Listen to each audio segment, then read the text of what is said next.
Mercedes-Benz CLA 200. The CLA, of course, the Gangster, four-door coupe-esque version model in the range.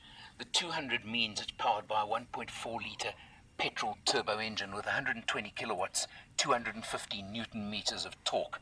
It's certainly got the mean look to it. You've got the headlights over here, daytime running lights that really give a good effect. 18-inch mags on this car. They look good, they feel good, they lower the car nicely. They do give a slightly hard ride at times, but you can live with that because you've got these stunning looks, the low roofline, the sloping roofline at the back, the frameless windows that are such a feature of the coupe sedan cars, shall we call it. And you come round over here to the boot, which measures in at about 320 odd litres in standard form. You can see over there, you've got a ski hatch if you do want to make more space as well, but nice and deep. Lots of space over there. No spare wheel because run flat tires. Not going to even discuss those right now. You close the boot over here. You can see again the AMG body kit does give you diffuser effect at the bottom over there, and of course the mean twin exhausts that are such a feature as well on these cars. But the CLA is a lot about show. It's also got quite a bit of go from that 120 kilowatts out of this little turbo engine.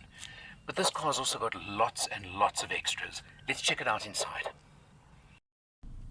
As always, let's start off by looking at the dashboard and the fuel consumption. Look at that, 521 kilometers done on the test, 6.3 liters per 100. You've got, of course, the Mercedes scrolling on the steering wheel now, so you can change the dash configuration drastically. There's so many different ones you can show, but I wanted to show you that fuel consumption because I think that's very, very important. 170k still left in the tank even. You've got flappy paddles behind the steering wheel over here.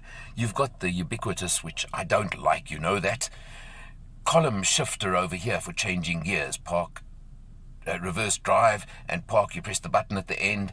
I still occasionally try and flick that and end up in neutral when trying to change lanes on a road, which I find very, very awkward and unsettling sometimes. This particular car's got for driver and passenger heating and cooling on the seats, as well as electric seat adjustment. So it's got all these nice features.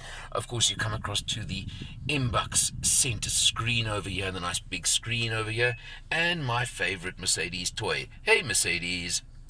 How may I help you? Open the sunroof. I'm opening the roller sun blind on the sliding sunroof.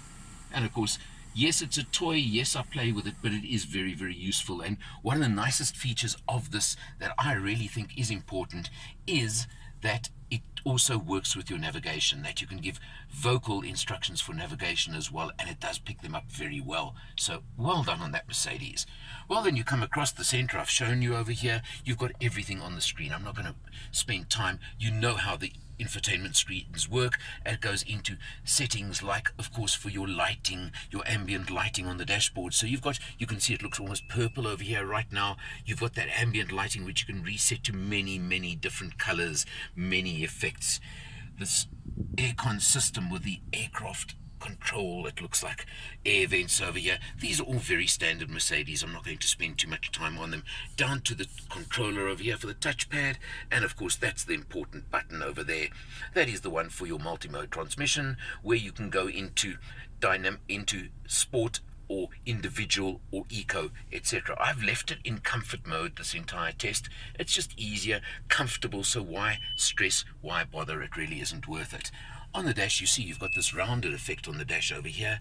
Beautiful stitching of the leather.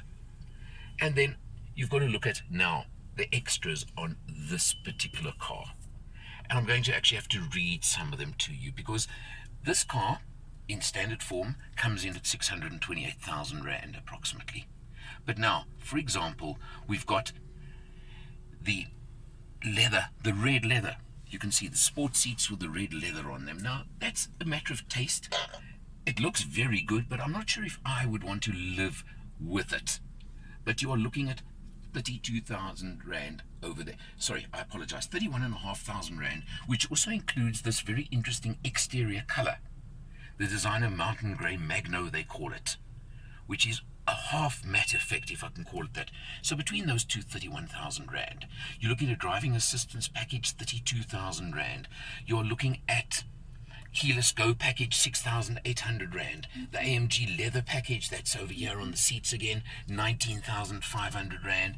You're looking at 15,800 Rand for the the panoramic roof. I'm just giving you some of the extras. The multi-beam LED headlights, which obviously are much more effective, are another 21,000 Rand. So what I'm saying to you over here is you can very, very quickly add 150,000 Rand to that 628,000 Rand on this car.